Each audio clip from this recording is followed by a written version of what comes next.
Bismillahi masyaallah. Maka min ni'matin fa minallah. Bismillahi masyaallah. La haula wa la quwwata illa billah. Bismillahilladzi la yadurru ma'a ismihi syai'un fil ardi wa la fis samai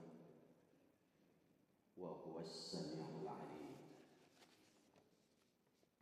Alhamdulillah wassalatu wassalamu ala Rasulillah wa ala alihi wa ashabihi wa mawala, amma ba'd.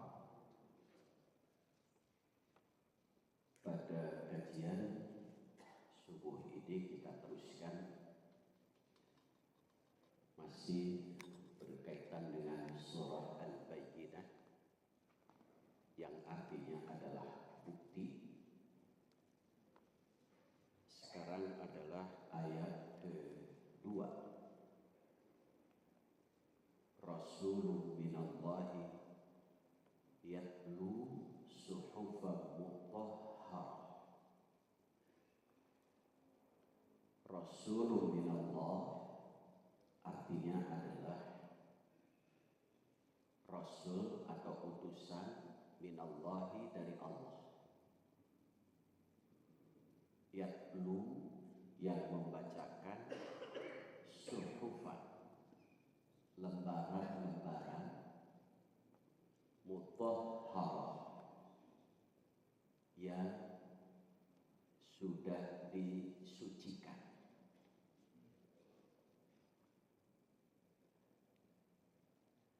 Rasul itu kalau dalam pengertian perbedaan Nabi dengan Rasul.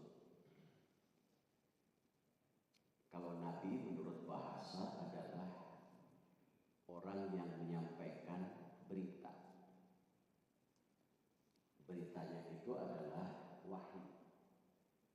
Karena beritanya wahyu pasti benar. Sedangkan Rasul adalah orang yang menyampaikan ajaran. Atau dalam bahasa Arab disebut dengan risalah.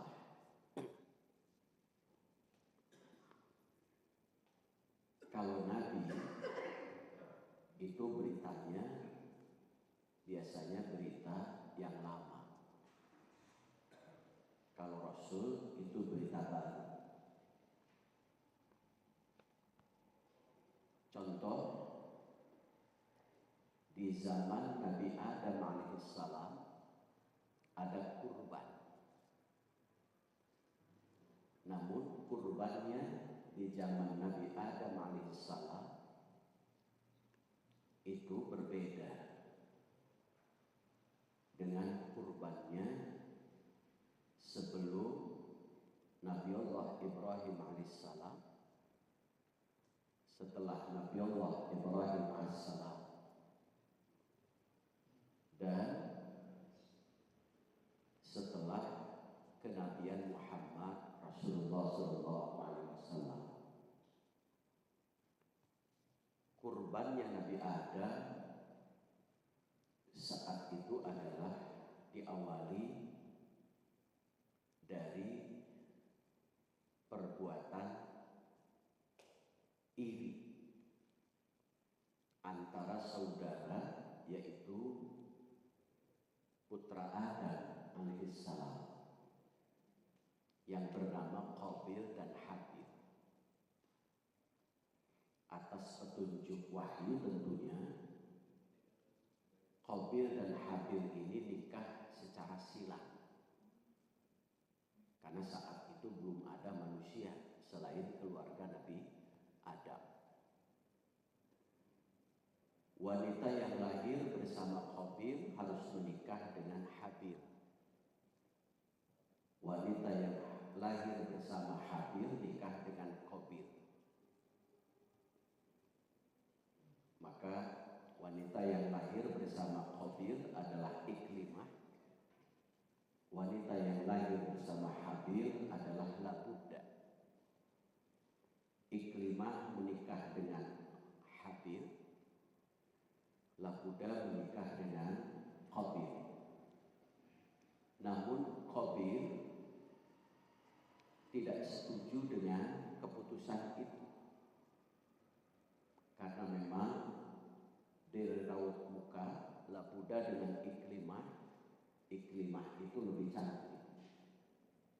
Tidak ridho wanita yang lahir bersamanya milik adiknya, yaitu Habil.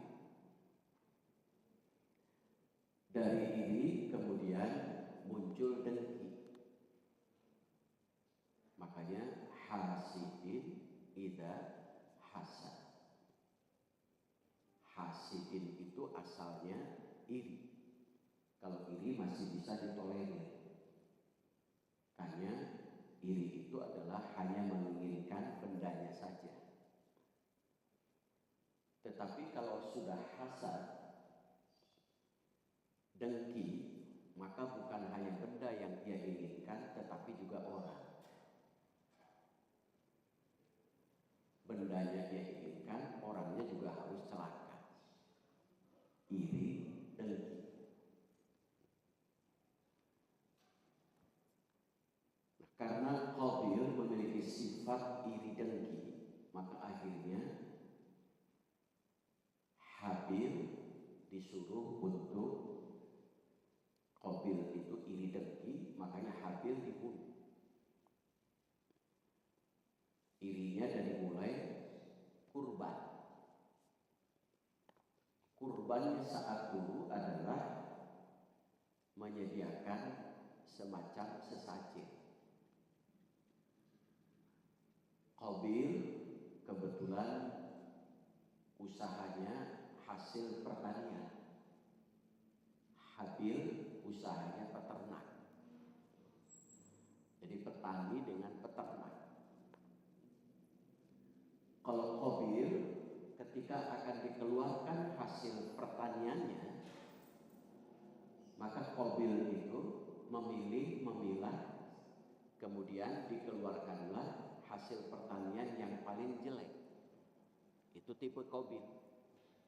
Jadi kalau orang memberi yang jelek, itu Qabil tipe.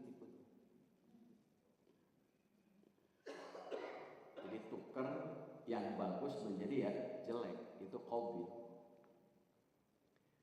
Tetapi kalau Habil, hasil peternakannya itu dia pilih, maka dikeluarkanlah yang terbaik, kambingnya itu. Sehingga kurbannya yang diterima itu adalah kurbannya Habil, yaitu kambingnya. Sedangkan Qabil tidak diterima. Maka kemudian Habil sedang duduk, dibunuh. Setelah saat dibunuh, maka iklimah dibawa kabur, nikah lari. Jadi orang yang melakukan nikah lari itu tipe Qabil itu. Itu sejarahnya itu. Qabil itu. Jadi kurbannya Nabi Adam, Nabi Rasul baru. Saat Nabi Allah Ibrahim alaihissalam, Nabi Rasul sama. Kurbannya, settingannya baru lagi. Melalui diuji dulu, menikah sudah puluhan tahun, kemudian menikah lagi, sampai istri yang keduanya yang bernama Siti Hajar itu kemudian hamil, maka lahirlah Ismail. Diuji oleh Allah saat setelah lahir untuk menyembelihnya. Ibrahim tetap taat, patuh. Kemudian saat awal penyembelihan adalah di depannya Nabi Ismail, maka kemudian diganti oleh Allah Subhanahu wa taala dengan kambing. Jadi settingannya seperti itu. Baru lagi itu caranya. Itu Nabi dan Rasul. Kurbannya lama, tetapi tata caranya berbeda. Baru. Itu Rasul. Rasulullah Shallallahu Alaihi Wasallam di zamannya kurban itu dengan 3 periode. Periode pertama itu 1 kambing untuk sekeluarga dan untuk seluruh umat. Makanya menyembelihnya Allahumma hadza minka wa ilaika fataqabbal min. Ya Allah, ini hewan rizki dari Engkau, untuk Engkau terimalah kurban dariku dan untuk umatku. Itu periode pertama. Periode kedua, Rasulullah berkurban itu dengan cara musyarakah, bersama-sama. Ini yang sering dilakukan di banyak masjid dengan syirkah, kerjasama. 1 sapi beli untuk 7 orang. Periode yang ketiga, Rasulullah kurban itu dengan 100 unta sendiri sekeluarga. Ini sangat jarang. Jadi kalau bapak ibu kurban, pilihnya mau periode siapa? 1 kambing, 2 gotong royong, 3 100 unta sekeluarga. Itulah Rasul, itu artinya. Perbedaannya. Nah, di sini Rasulullah Shallallahu Alaihi Wasallam, yaitu Muhammad,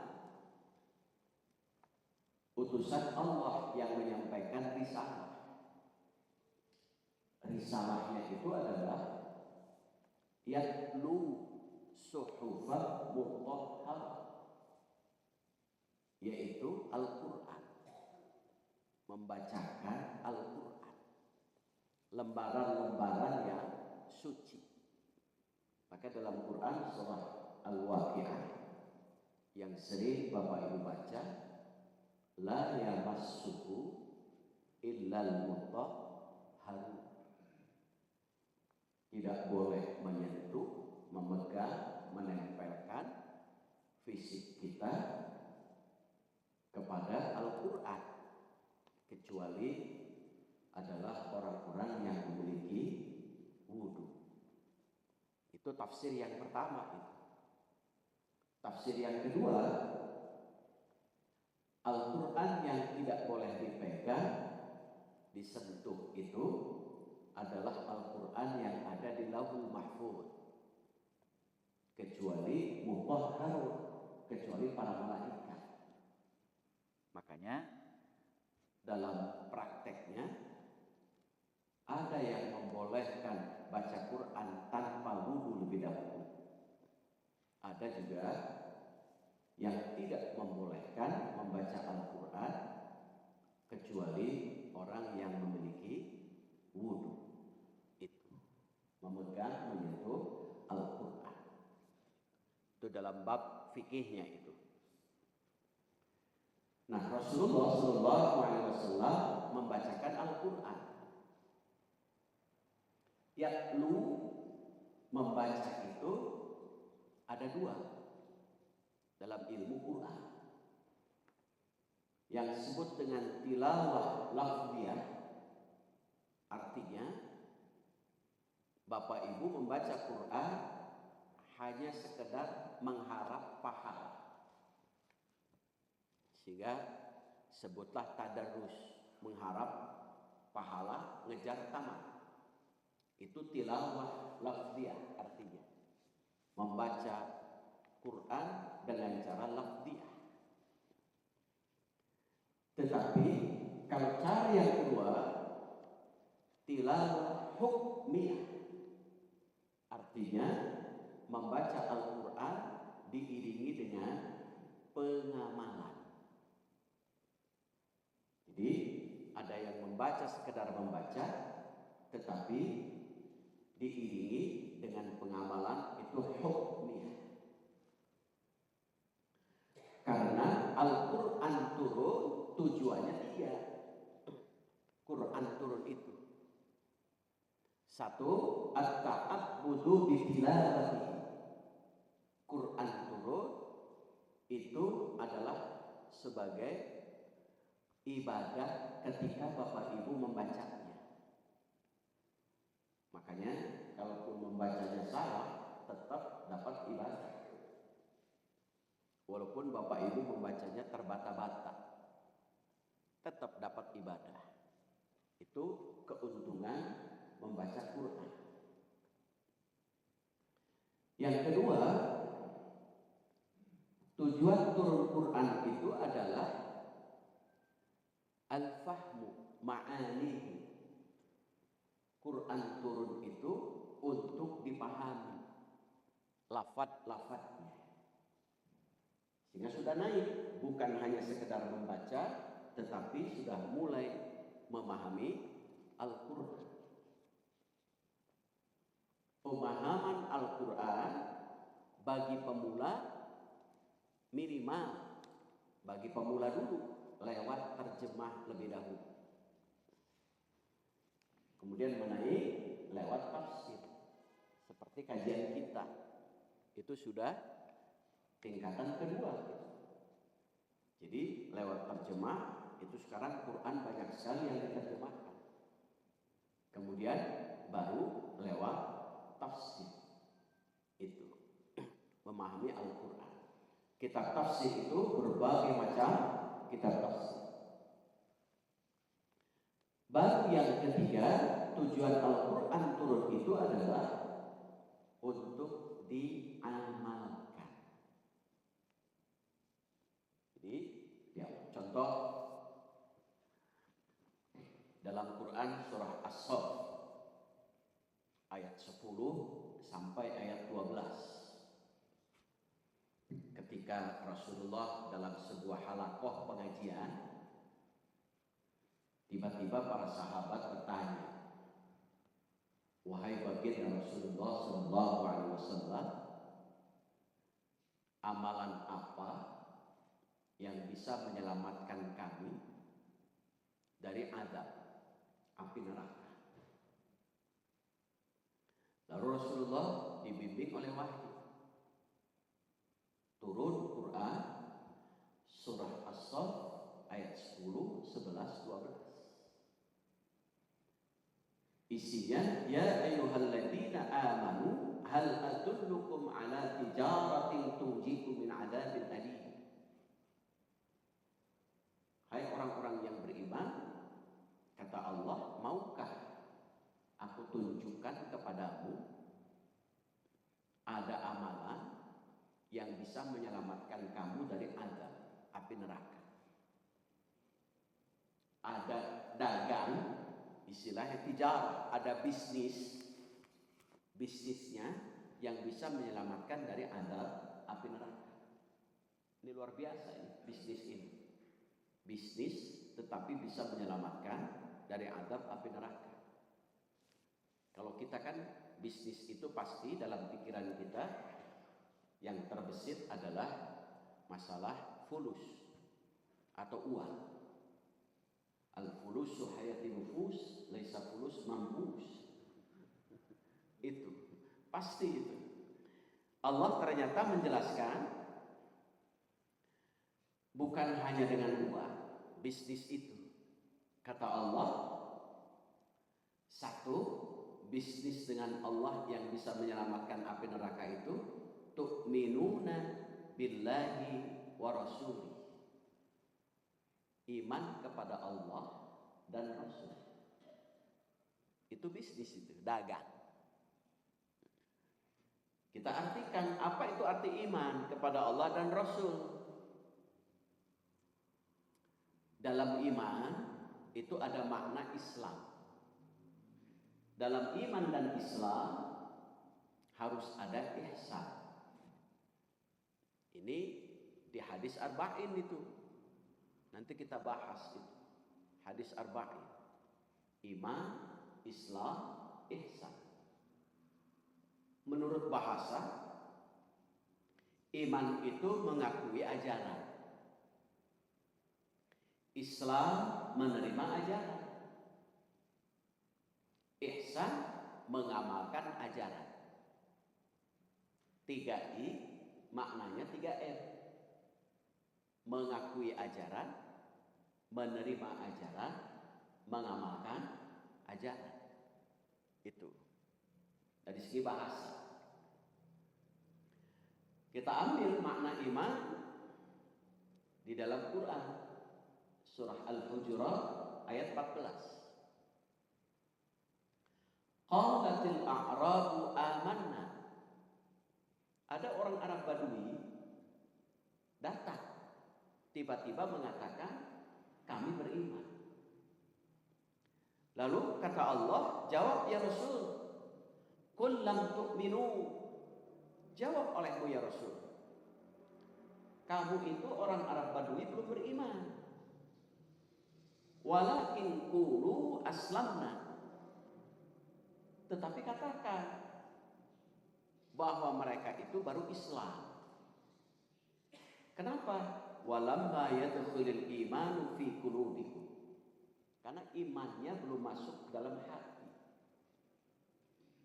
Kata Imam Nawawi, iman itu berkaitan dengan amalan hati. Sedangkan Islam itu berkaitan dengan amalan zahir, amalan badan. Sehingga setiap bapak ibu ibadah pasti harus disertai dengan dua itu. Contoh sholat.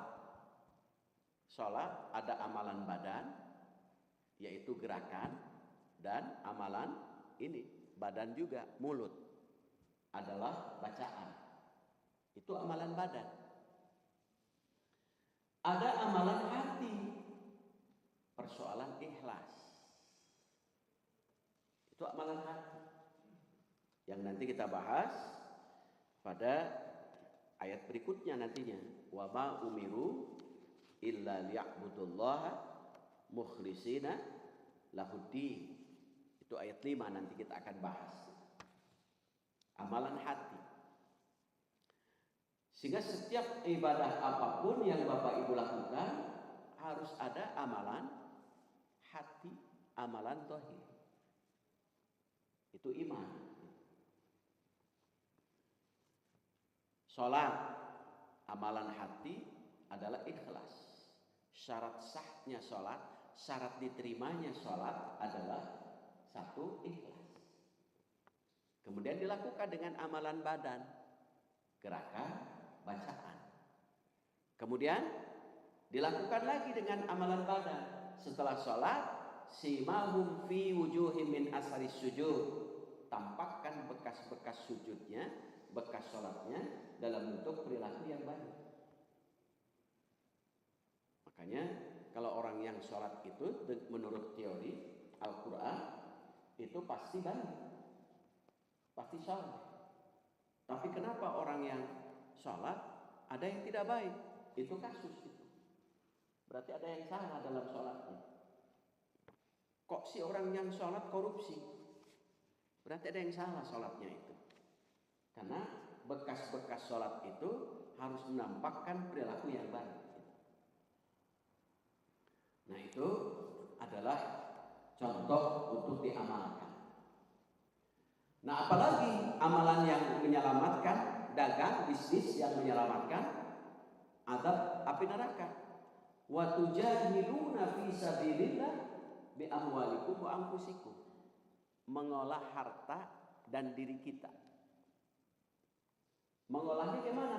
Dari mulai usaha sampai dapat dikeluarkan. Bagaimana mengolah dengan usaha? Ambil pembelajaran dari bab umroh, yaitu di umroh itu ada sa'i. Dimulai dari bukit Safa, diakhiri di bukit Marwah. Nah, sa'i di kita, kalau di Arab, di Masjidil Haram, sa'inya itu jalan. Mulai dari Bukit Safa, selesai di Bukit Marwah. 7 kali. Sa'inya di Masjid Fathul Ummah, itu sa'inya di Masjid Fathul Bagaimana? Sa'i itu artinya usaha, ikhtiar. Lambang 7, kerja keras, maksimal. Itu 7 itu lambang usaha yang maksimal. Wajib usaha. Tetapi mulailah dari bukit Sofa. Sofa itu apa? Niat bersih, cara bersih, tujuan bersih. Niatnya bersih karena hanya untuk mencari nafkah. Tujuannya bersih untuk memenuhi kebutuhan hidup. Caranya juga harus bersih. Apalagi suami. Kewajiban suami itu dalam Quran surah Al-Baqarah ayat 233 ada 2. Rizquhunna wa kiswatuhunna. Kewajiban suami itu 2 di Al-Baqarah 233, memberi makan dan memberi minum dan memberi pakaian. Makan, pakaian itu kewajiban suami. Al-Baqarah 233. Di surah At-Talaq ayat 6, kewajiban suami itu ditambah 1. Askinuhunna, memberi tempat tinggal. Sehingga kewajiban suami secara zahir pakaian, makan, dan tempat tinggal. Itu ikhtiar. Harus ikhtiar. Maksimal. Tetapi mulai sofa, niat bersih, cara bersih, tujuan bersih. Maka hasilnya marwah, mulia, baik, berkah. Jadi kunci untuk mendapatkan keberkahan itu awali dari sofa, niat bersih, cara bersih, tujuan bersih. Itu jihad dalam mengolah harta. Ketika sudah didapat, diolah lagi. Olahnya untuk apa? Kalau harta itu sudah mencapai nisab, berarti jihad untuk dikeluarkan 2,5%. Ulah dikekewek. Itu pelit, mereka hese, cap, jahe, keket, mengkene. Sehingga dalam hadis salah satu muhlikatun, ada 3 hal yang dapat merusak amal kita. Itu yang dapat merusak hidup kita. 1, asyuhu muta'un. Pelit. Itu merusak gitu, amal kita. Mereka hese, cat jahe, keket mengkene. Kalau dalam bahasa Quran, pelit itu ada 2 lafaz, ada bakhil, ada syuhu.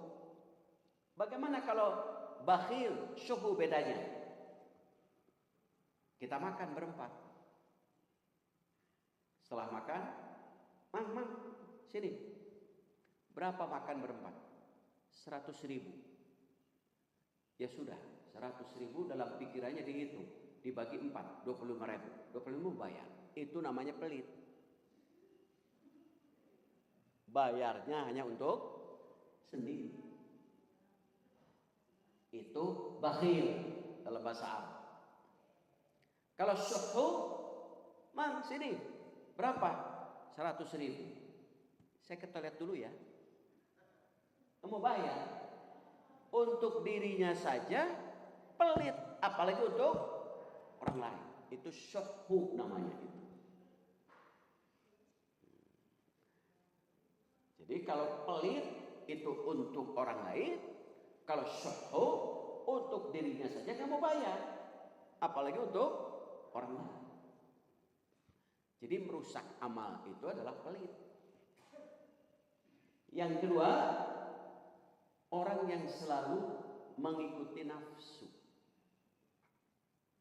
Nafsunya nafsu amarah, lawamah, mulhimah.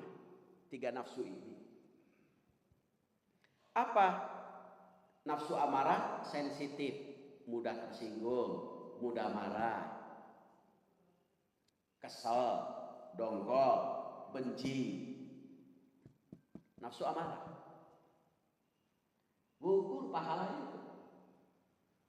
Allah sudah wanti-wanti dalam Quran surah Al-Baqarah ayat 263. Ya ayyuhalladzina amanu la tubtilu shadaqatikum bil manni wal adha. Hai orang-orang yang beriman, janganlah kamu rusak pahala kebaikanmu karena sebab mani, riya, wal adha, dan menyakiti orang. Menyakiti orang itu sekarang ada 2, bisa dengan fisik, bisa dengan ini. Sebut kekerasan verbal. Pak, menta wae, usaha, takop, memberi, tapi gugur pahalanya karena yang diberinya sakit hati karena ini. Uang dahare dakur, masaknya dapat pahala, gugur karena menyakiti suami. Jadi itu pahala. Maka alhamdulillah di kita ada belajar qiraat itu. Belajar membaca Al-Qur'an dengan indah. Nanti kalau Bapak pulang kan dengan ke istrinya, Mama, Bapak minta minum. Nah, kenapa Bapak begitu minta minumnya? Barusan belajar baca Quran dengan indah. Jadi minta minum saja dengan indah itu. Jadi menyakiti orang itu bisa menggugurkan pahala. Kenapa? Karena nafsu. Karena nafsu. Itu. Yang kedua, yang merusak amal itu adalah al-mar'u. Dia i'jabul mar'i. Menyombongkan diri. Merasa dirinya sombong sekali. Merasa dirinya hebat. Kehebatan itu bisa karena harta, bisa karena jabatan, bisa karena ilmu, bisa karena ketaatan, bisa karena keturunan. Membanggakan diri. Contoh orang yang bangga diri dengan jabatannya, Fir'aun. Contoh orang yang sombong karena harta, Qarun. Contoh orang yang bangga dengan ilmu, Bal'am. Contoh orang yang bangga dengan gagah banyak uang, Abu Lahab. Contoh orang yang sangat cantik banyak perhiasan, Ummu Jamil. Contoh orang yang sombong karena miskin dan bodoh, belum ada contoh sejarah.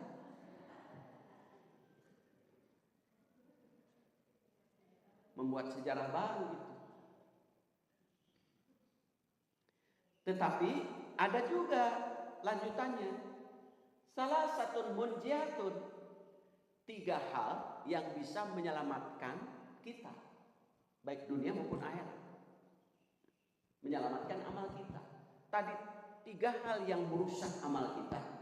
Sekarang 3 hal yang menyelamatkan kita. Dalam hadis itu. 1, khasyatul lillah. Hidupnya senantiasa takut azab Allah. Tanda orang yang takut azab Allah itu minimal 2.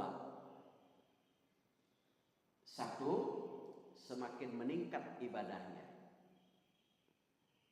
Sieun ku azab tapi ibadah malas. Sholat subuh saja dijamak terus dengan sholat duha. Itu bukan takut itu. Pasukan berani itu namanya. Jadi takutnya kepada Allah bukan semakin jauh tetapi semakin dekat.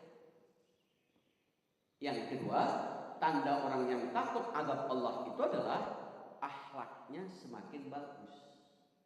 Perilakunya semakin bagus. Perilakunya. Makanya husnul khatimah. Itu kan cita-cita kita itu. Mulia. Cita-cita luhur. Di ujung kehidupannya kita baik. Baik itu baik dari akhlak, baik dari akal pikiran, baik dari nafsu. Jadi kalau Bapak Ibu ingin husnul khatimah, mulailah baik akhlaknya, baik pikirannya, baik nafsunya. Baik akhlak, tampakkan akhlak kepada orang lain selalu qurrata a'yun. Kalau orang memandang itu sejuk, tidak sebaliknya. Orang memandang langsung pusing, itu naik tensi darah. Orang pandang kita, tensi darahnya naik. Tensi darahnya. Bukan hanya tensi darah, gula darah juga naik itu. Qurrata a'yun, yang tadinya gula darah naik jadi turun karena sejuk. Yang tadinya tensinya darah naik jadi turun. Qurrata a'yun itu. Itu baik akhlaknya. Sehingga wa ja'alna lil muttaqina imama. Kenapa? Pantas orang yang baik akhlaknya itu jadi suri teladan, jadi imam. Yang kedua, baik apanya? Akalnya. Selalu mindsetnya berpikir positif. Tidak pernah negative thinking. Tidak pernah berpikir jelek. Selalu husnudzan. Selalu baik sangka. Tidak pernah buruk sangka. Ada seorang pedagang tahu manggul lewat galon. Dia doa sambil manggul. Ya Allah, selamatkan saya baik dari perjalanan naik mobil, kemudian ya Allah dagangannya juga laku. 1 hari selamat, 2 hari, ketiga hari terpeleset, jatuh. Langsung buruk sangka kepada Allah. Allah, saya minta selamat malah dijatuhkan.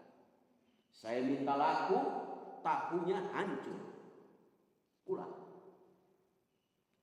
Pak, kata istri, kenapa udah pulang? Biasanya belum. Iya, saya minta selamat malah celaka. Suudzon kepada Allah. Untuk setelah suudzon, tiba-tiba ada berita. Mobil yang sering ia jadi langganan naik untuk ke pasar, masuk ke jurang. Baru suudzonnya rubah. Alhamdulillah. Allah mempelesetkan saya di galang sawah. Coba kalau Allah selamatkan saya naik mobil, saya mati karena penumpangnya semuanya mati. Tadinya suudzon, padahal ada hikmah di balik itu. Yang kedua, setelah selesai, alhamdulillah saya selamat, oleh Allah diselamatkan. Tiba-tiba datang orang yang punya bebek. Pak, punya tahu yang sudah hancur bekas? Punya, ya sudah saya beli. Tahunya laku. Kenapa? Untuk makanan bebek. Tuh, jangan buruk sangka. Ternyata ada di balik musibah itu hikmah. Kadang-kadang kita langsung cepat buruk sangka. Padahal ada hikmah di balik itu. Contoh, sakit. Ada hikmah. Kalau kita membacanya sakit itu dengan hakikat, nikmat sakit itu. Kenapa? Karena sakit Allah cabut 3 hal dalam diri kita. 1 yang Allah cabut, raut mukanya lain. Yang tadinya terlihat gagah, lain. Kenapa Pak? Sakit, hambura, lain mukanya. Yang kedua, rasa makannya kurang enak, bahkan tidak enak. Cabut Allah. Yang ketiga, seluruh dosanya Allah cabut. Saat Allah memberikan kesembuhan kepada yang sakit, 2 Allah kembalikan, yang 1 tetap Allah cabut. Apa yang Allah kembalikan? Mukanya yang tadinya layu jadi gagah kembali, cantik kembali. Yang tadinya tara dibedak deh, gelisnya.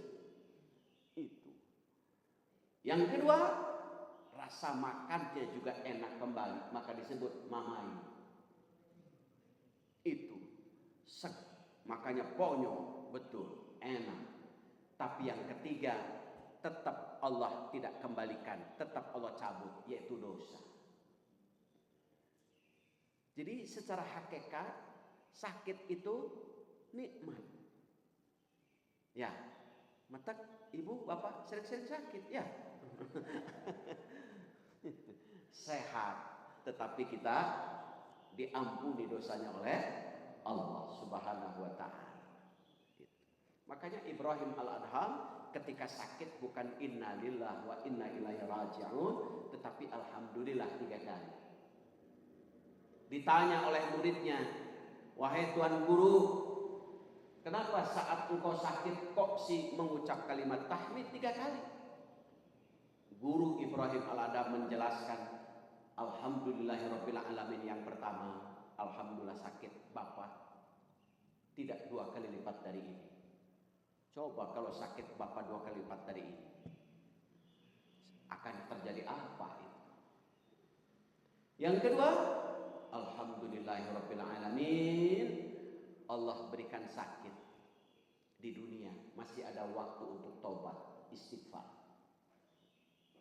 Itu. Coba seandainya Allah memberikan sakitnya sudah di depan, maka kita api neraka. Tidak ada waktu untuk taubat. Itu. Kata Ibrahim al-Adham, alhamdulillah. Yang ketiga, alhamdulillahirabbil alamin, ketika saat Bapak sakit, mulut Bapak masih dibimbing, dituntun oleh Allah untuk mengucap kalimat istirja, inna lillahi wa inna ilaihi raji'un. Banyak di luar sana ketika sakit, istirja mulutnya tidak dibimbing oleh Allah. Bukan tidak hafal kalimat istirja, inna lillahi wa inna ilaihi raji'un. Pada saat dia jalan, tiba-tiba ada batu peletuk, sakit, anjrit. Mulutnya bukan tidak hafal kalimat inna lillahi, tetapi tidak dapat taufik. Alhamdulillah kita mulutnya dibimbing. Banyak pegawai-pegawai ketika tanggal 1 gajian, bukan alhamdulillah, tetapi apa? Malah penyakit asma atau bengek gitu. Gaji tinggal sisa. Mengucap kalimat alhamdulillah itu adalah tuntunan dari Allah, bimbingan dari Allah. Itu. Walaupun sering alhamdulillah, hafal alhamdulillah, tetapi belum tentu alhamdulillah Bapak Ibu mengucap setiap setelah selesai makan. Kadang-kadang ada orang yang sudah makan belum terap, tidak pernah hamdalah. Tapi kalau sudah terap, alhamdulillah. Jadi hamdalahnya itu. Nah itu nikmat Allah itu. Makanya khasyatulillah. Yang menyelamatkan kita adalah takut azab Allah, tunjukkan takut kepada Allah. Itu adalah kita semakin meningkat ibadahnya dan semakin baik akhlak kita. Minimal ibadah sunnah. Kalaulah sholat, 5 sholat sunnah kita jangan tinggalkan. Sholat sunnah rawatib, sholat sunnah tahajud, sholat sunnah witir, sholat sunnah fajar atau qabla subuh, dan sholat sunnah duha. Minimal. Kenapa? Karena ibadah fardu kita, sholat subuh, duhur, maghrib, isya, itu belum tentu sempurna. Karena masih terdapat kurang sana sini, sempurnakan dengan sholat sunnah. Itu. Dengan sholat sunnah gitu. Jangan sampai setelah sholat Allahumma lantas jalan berat. Padahal ada perintah, fa idza qadaytumus shalah fadhkurullah. Ketika kita selesai sholat, zikir pada Allah. Kiaman, kalaulah tidak keburu sambil duduk, ya sudah sambil berdiri, sambil jalan. Karena kita buru-buru. Astaghfirullahaladzim, astaghfirullahaladzim. La ilaha illallah, wahdahu la syarika, lahul mulku lahul hamd, wa huwa ala kulli syai'in qadir. Allahumma ajirni minan nar, Allahumma antas salam. Itu subhanallah walhamdulillah, alhamdulillah, Allahu akbar, la ilaha illallah. Kalau kita tidak bisa sambil jalan santai, ya sudah sambil duduk. Kalau berdiri duduk tidak bisa, ngantuk kena sambil berbaring. Subhanallah, subhanallah. Baru 3 kali sudah tidak terdengar. Yang terdengar malah suara ngoroknya. Itu. Wa asirru qaulakum aw ijharu bi innahu alimun bidzatis sudur. Silakan Bapak Ibu zikirnya, disirkan boleh, dijaharkan boleh. Allah Maha tahu. Kenapa Imam Syafi'i zikirnya selalu berjamaah? Karena kata Imam Syafi'i, untuk mengajarkan kepada para jamaah, bisa jadi ada yang belum tahu tata cara zikirnya. Itu boleh. Kalau sudah tahu semua, ya sudah, boleh sir. Sir, tapi tidak terdengar itu. Malah yang terdengar, itu ngoroknya. Apalagi kalau sudah usia 40 tahun. Ke atas sudah mulai banyak menghampar sajadah, banyak melipat kasur. 40 tahun ke atas, jangan sampai dibalik. Banyak menghampar kasur, banyak melipat sajadah. Itu namanya basurip itu. Tidur lagi, bangun tidur lagi itu. Yang kedua, yang dapat menyelamatkan kita dunia akhirat adalah kata Rasulullah, yaitu al-qasdu fil faqri wal ghina. Pola hidup sederhana, baik saat susah maupun saat ada. Mungkin kalau sederhana saat susah bisa, karena kapaksa. Ya. Kenapa Bapak sederhana hidupnya? Tetega dudui. Tapi sederhana saat ada, ini adalah mujahadah, mengolah hati. Itu qasdun. Itu bisa jujur, bisa taat, sederhana. Artinya, hiduplah dengan jujur, taat, sederhana. Itu dapat menyelamatkan manusia. Yang ketiga, yang dapat menyelamatkan manusia adalah al-'adlu fil ghadab. Berbuatlah lurus, tetap sadar, tetap terkendali saat marah. Karena orang yang marah itu tidak lurus. Kenapa? Tidak terkendali nafsunya. Makanya kalau ibu-ibu mau marah, jangan pakai bedaku, auranya nggak kelihatan itu. Makanya kata Imam Syafi'i, ada amalan yang sangat berat dilakukan, tapi pahalanya luar biasa. Surga. Ada 4. 1, al-afwa indal ghadab. Yang berat dilakukan di dunia itu adalah, kata Imam Syafi'i, jadi pemaaf saat marah. Pemaaf saat marah. Berat itu. Gondok kene, kesal, dongkol, tetapi pemaaf. Apalagi kesalnya dirubah menjadi senyum. Bapak marah, kata istrinya. Bapak kalau marah semakin gagah. Mama semakin cinta kalau bapak marah. Nah itu. Yang kedua, apa? Al-judu fil usrah. Dermawan saat susah. Dermawan saat susah. Saat ada saja susah dermawan. Ada kancil yang lewat pasang strategi, ngedadak tibrak. Kancil lewat, bentar, sirku kancil. Yang ketiga, qaulul haqqi liman yakhafu. Menasehati kepada orang yang kita segani, yang kita takuti. Kita nasehati. Itu kadang-kadang siap-siap SK baru itu. Yang keempat, al-iffatu fil khulwah. Kita tetap terjaga dari perbuatan dosa, maksiat, salah saat kita sendiri. Jangan seperti kucing. Kucing soleh itu kalau sedang banyak orang. Tapi kalau sedang sendiri, ikan satu katel itu habis itu.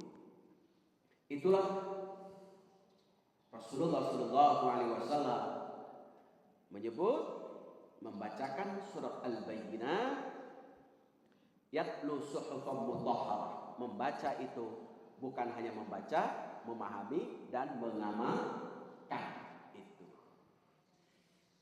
Satu ayat dulu, barangkali ada yang belum jelas, silakan Bapak Ibu. Jelas semua? Luar biasa, Masya Allah. Ibu-ibu, mangga, silakan. Ada di antara ibu-ibu? Ada, silakan Bu.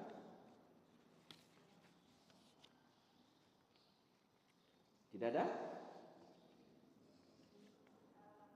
Oh ada. Silakan Bu. Mic-nya ada? Ada.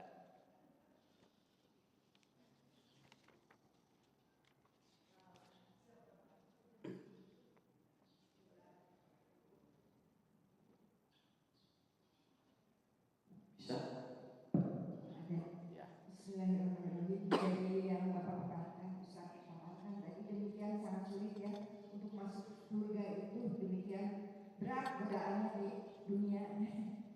Jadi saya berpikir melihat bahwa saat manusia itu dilahirkan itu mempunyai sebuah watak, ya, ada yang pemarah, pendiam dan sebagainya. Nah, sementara karakter seperti itu dibentukannya dari masih kecil ya. Sementara untuk yang sudah dewasa itu agak sulit mungkin ya. Nah, caranya untuk yang kami ini sudah tua, yang masih belum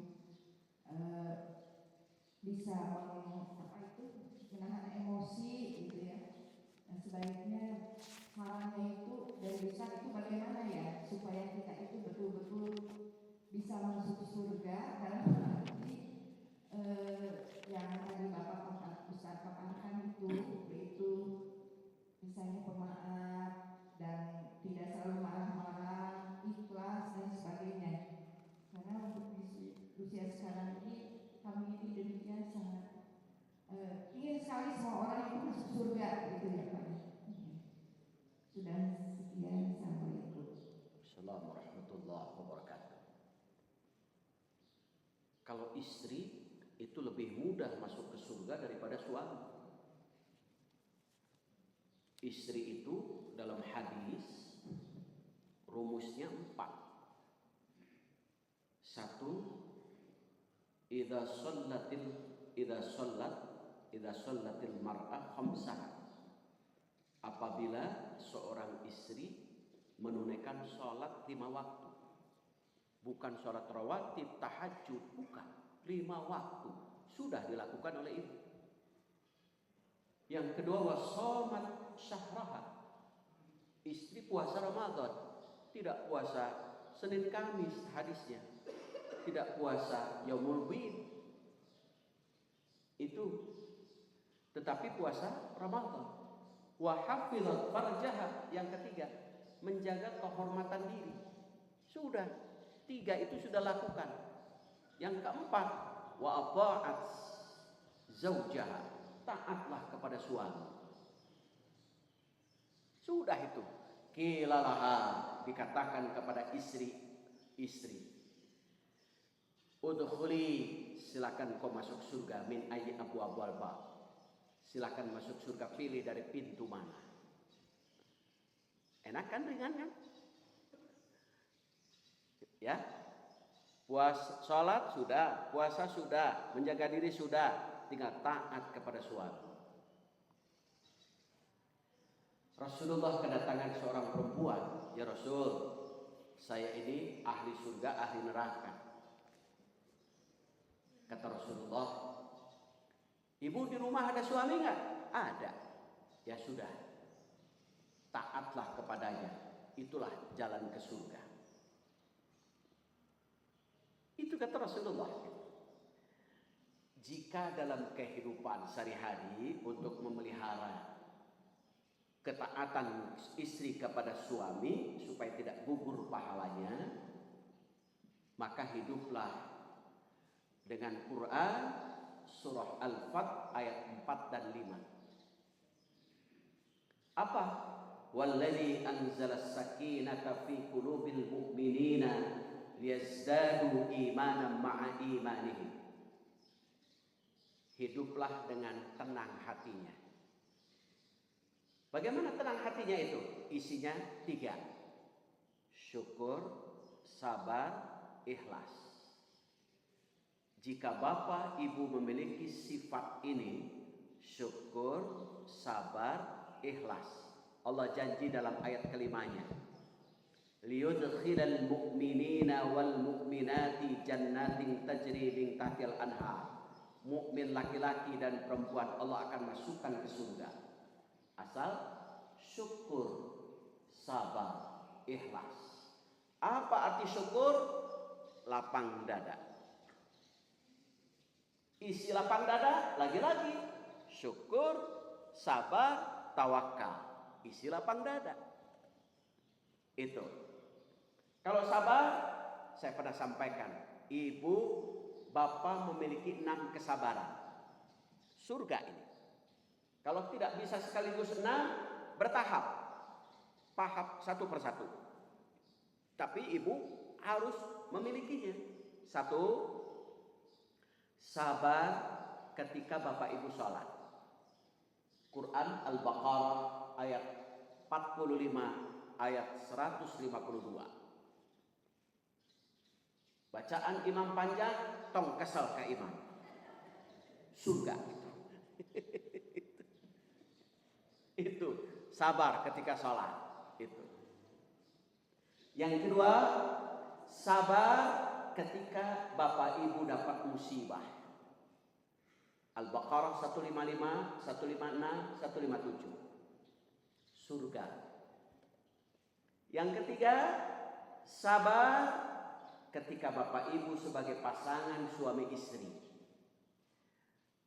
An-Nisa ayat 19. Ada seorang suami istri mau tidur, tiba-tiba suaminya mengatakan, "Ma, pasti kita berdua akan masuk ke surga." Oh iya, iya pasti. Kenapa? Bapak bersyukur kepada Allah. Kenapa? Karena bapak sudah punya istri secantik mama. Kalau mama bersabar karena punya suami sejelek bapak. Sabar. Jadi suami istri masuk ke surga dengan 2 jalur. Jalur syukur, jalur sabar. Jalurnya berbeda tapi tujuannya sama. Itulah pasangan suami istri. Ibu mau pilih yang mana? Bapak pilih mana? Syukur atau sabar? Kalau jelek 2 anak gimana Pak Ustadz? Ya sabar dua-duanya, itu musibah namanya. Yang keempat, sabar ketika bapak ibu sebagai orang tua yang mendidik anak dan cucu. Al-Furqan 74-75. Rabbana hab lana min azwajina wa dhurriyyatina qurrata a'yun waj'alna lil muttaqina imama. Ulaika yujzauna al-ghurfata bima sabaru. Surganya kamarnya VIP itu. Sebagai orang tua yang sabar mendidik anak dan cucu. Yang kelima, sabar ketika bapak ibu menemukan perilaku orang lain jelek.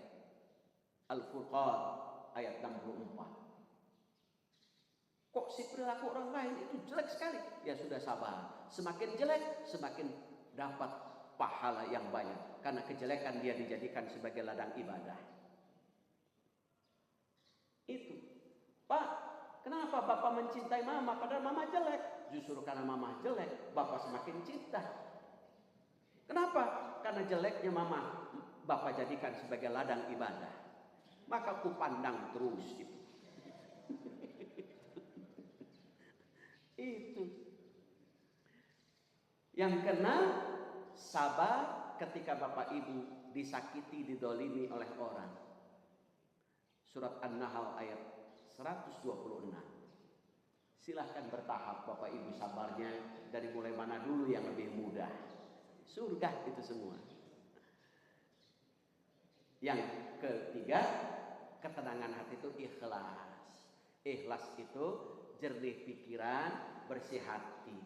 Itu kita minimal penyakit dongkol, benci itu dirubah menjadi pemaaf. Kenapa bapak ibu susah memaafkan orang? Karena yang dilihatnya selalu kejelekan.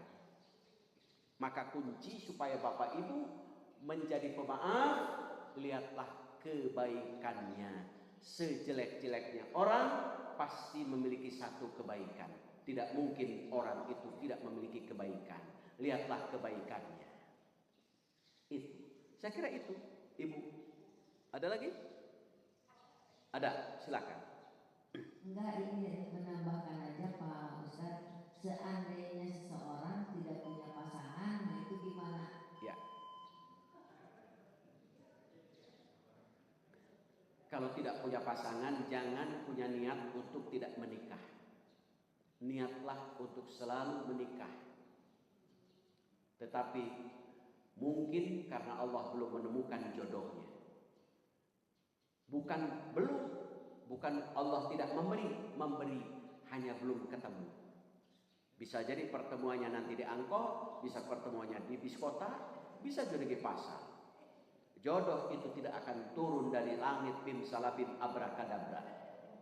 Itu pertemuan, harus ada ikhtiar jodoh. Dan kalau belum juga pertemuan, turunkan indikator kita. Indikator dulu mungkin nu penting kasep, gagah, benghar, terus soleh. Kasep belum ketemu juga, turunkan keun wae. Nu penting pamegat. Tah eta. Dapat jodohnya. Jadi harus berani menurunkan indikator. Kenapa? Kemampuan kita punya uang 10.000, ya belilah sepatu harga 10.000. Kalau sudah ada ongkos, ya sudah harga 5.000, yang 5.000 untuk ongkos. Yang menyulitkan jodoh kadang-kadang indikator kita terlalu tinggi. Yang menyulitkan adalah bukan Allah tetapi kita. Laqad khalaqnal insana fi kabad. Manusia diciptakan oleh Allah susah.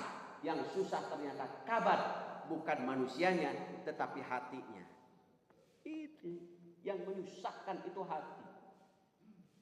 Ini sudah ketemu laki-laki tidak level.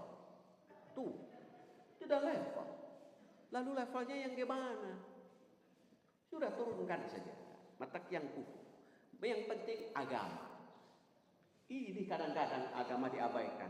Kenapa? Karena Pak Ustadz hoyong gaduh salaki, nu penting kasep, bari benghar, asal soleh. Idealnya. Tetapi kalau tidak ketemu saja, ya sudah. Kasep dan cantik akan direnggut oleh waktu. Geus aki-aki nini mah teu aya nu kasep, teh nu geulis. Paling oge batur nyebat. Jigana bapak eta baheulana kasep. Jigana. Kunaon aya kene tilasna cenah. Duka teuing ari jigana mah. Jigana eta nini baheulana geulis.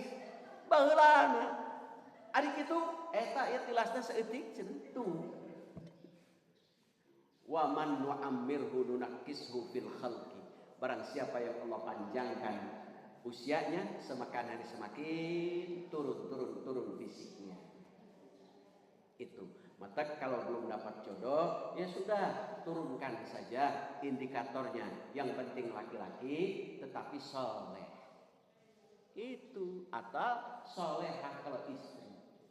Itu. Kalau ibu datang calon mantu, yang satu hafal Quran tapi belum kerja, yang satu sudah kerja tapi tidak bisa sholat, yang mana? Pasti memilih yang kerja kan?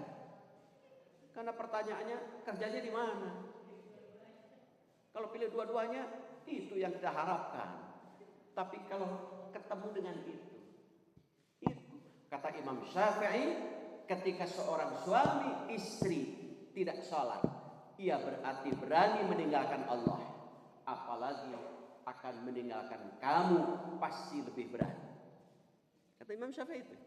Kalau meninggalkan Allah saja ia berani, meninggalkan kita sebagai manusia apalagi pasti lebih berani. Maka sholat. Makanya dalam hadis, lebih baik perempuan yang hitam pekat tapi solehah daripada orang musyrik yang gagah tampan. Itu lebih baik orang yang black sweet yang hilang tapi soleh daripada itu. Saya kira itu ya, itu. Jadi qanaah itu, nerimo. Itu. Ada lagi? Kalau istrinya sudah menikah kemudian suaminya meninggal dunia, apa boleh menikah lagi? Boleh. Lalu akan ketemu siapa? Dalam hadis ada 3 riwayat. Satu riwayat dari Abu Bakar, akan ketemu suami yang pertama. Kenapa? Karena suami pertamalah yang merenggut perawannya. Itu alasannya. Riwayat yang kedua, akan bertemu dengan suami yang terakhir. Itu. Kenapa? Karena suami yang terakhir itulah yang menemaninya. Yang ketiga, ketika istrinya ahli surga, maka nanti akan dijajarkan mantan-mantan suaminya. Oleh istri ahli surga ini disuruh memilih mana di antara suami-suami itu yang paling soleh. Bukan paling gagah nanti milihnya, tapi paling soleh. Itu. Lalu keputusannya hak mutlak Allah. Dalam hadis riwayat yang ada 3. Suami pertama, suami terakhir, suruh milih ketika ahli surga. Itu. Ibu berdoa saja. Kalaulah ingin bertemu dengan suami pertama, suami pertama. Kalau suami terakhir nikah lagi, suami terakhir. Tapi kalau suami terakhir, ibu nikah harus cari suami yang lebih baik. Itu. Yang lebih baik. Kalau suami pilih, jejerkan. Untung tuh suruh milih. Suruh pilih mana yang suami-suami itu yang diantara suami-suami yang paling soleh, bukan paling gagah. Itu. Ya, saya kira itu. Ada lagi? Cukup? Cukup itu saja barangkali yang saya sampaikan. Baru 1 ayat. Insya Allah mudah-mudahan panjang umur, sehat, diiringi dengan keberkahan. Insya Allah kita lanjutkan tahun depan. Insya Allah. Setahun kita tidak ketemu nantinya itu. Tahun depan kita sehat, panjang umur dan berkah. Untuk menambah keberkahan kajian ini, kita sama-sama tutup dengan membaca doa kifaratul majlis. Subhanaka Allahumma wa bihamdika asyhadu an la ilaha illa anta astaghfiruka wa atubu ilaik. Assalamualaikum warahmatullahi wabarakatuh.